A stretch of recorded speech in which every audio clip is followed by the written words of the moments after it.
বৃহস্পতিবার দুপুরে গুলশানে দলের চেয়ারপারসনের কার্যালয়ে বিএনপি মহাসচিব মির্জা ফখরুল ইসলাম আলমগীরের সাথে সৌজন্য সাক্ষাৎ করেন ঢাকায় নিযুক্ত ফ্রান্সের নতুন রাষ্ট্রদূত জ্যাঁ-মার্ক শেরে শার্লেট।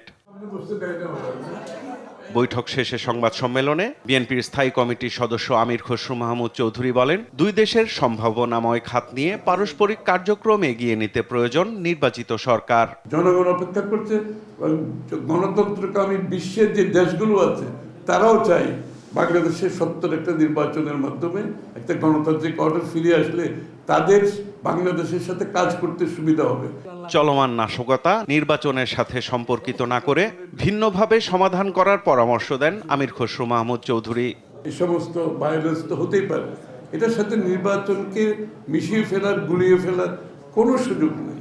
যারা এই অপচেষ্টা করে তারা আসলে নির্বাচন চায় না।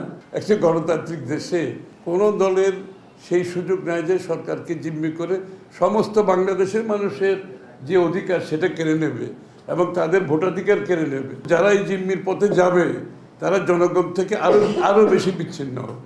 এদিকে নয়াপল্টনে দলের কেন্দ্রীয় কার্যালয়ে বিপ্লব ও সংহতি দিবস উপলক্ষে শহীদ রাষ্ট্রপতি জিয়াউর রহমানকে নিয়ে ভিডিও কন্টেন্ট নির্মাণ উৎসবের উদ্বোধনীতে কথা বলেন দলটির সিনিয়র যুগ্ম মহাসচিব রুহুল কবির রিজভী।